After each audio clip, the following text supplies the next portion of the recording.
आपके पासपोर्ट पे visa stamp होके मिलता है। वीज़ा का पर्पस है टीआरसी कार्ड ऑब्टेन करना। हेलो दोस्तों, मेरा नाम चंद्रशेखर है और आज के इस वीडियो में हम बात करेंगे हंगेरी के वर्क वीज़ा की वैलिडिटी के बारे में और हंगेरी के रेजिडेंस परमिट कार्ड या टीआरसी की वैलिडिटी के बारे में।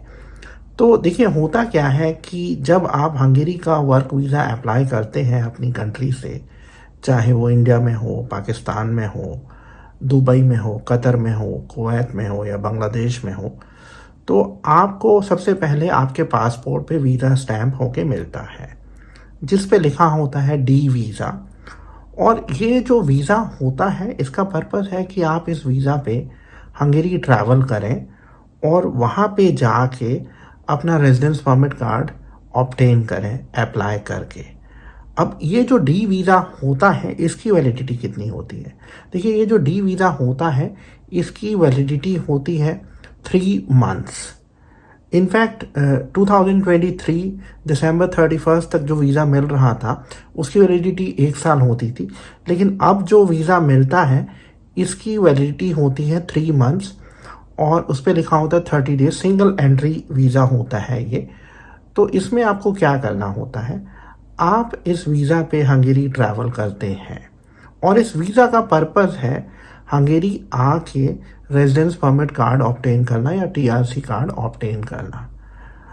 तो एक बार आप हंगेरी आ जाते हैं तो आपको 30 डेज के अंदर अंदर इमिग्रेशन ऑफिस जाके इस रेजिडेंस परमिट कार्ड के लिए अप्लाई करना होता है। जो आपका एम्प्लॉयर है वो आपको हेल्प करेगा इसमें, या जो आपका लॉयर है।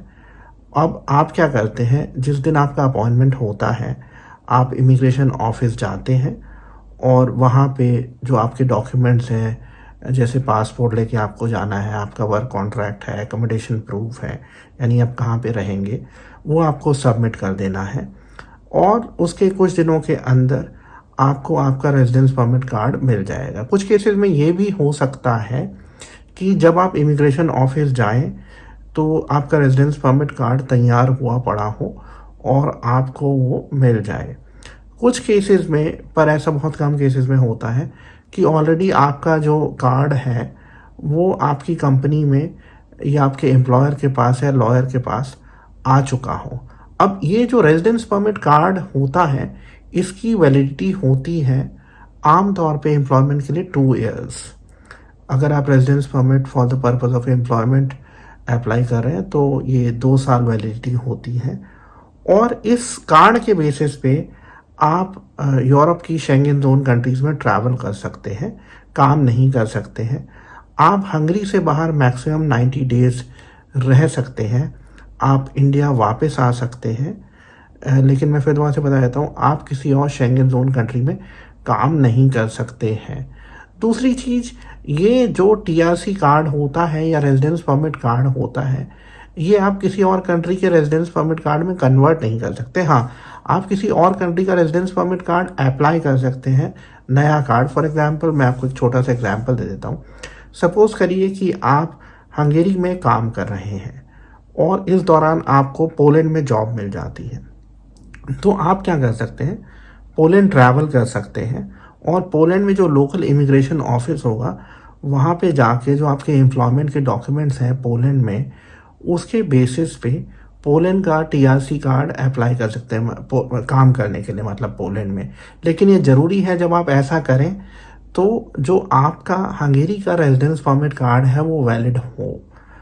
इनफैक्ट मैं आपको एक छोटा सा एग्जांपल दूंगा। यहाँ पे हुआ क्या था कि एक इंडिविजुअल बेसिकली इंडिया से हंगेरी आया और उसने क्या किया, अपने एम्प्लॉयर को बताया नहीं और बिना इन्फॉर्म किए किसी को भी वो पोलैंड चला गया।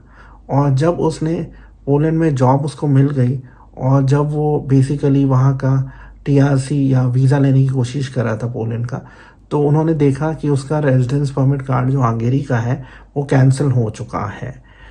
तो इनफैक्ट उनके पासपोर्ट पे स्टैम्प कर दिया गया कि उनको 30 डेज़ के अंदर यूरोपियन यूनियन को छोड़ना है।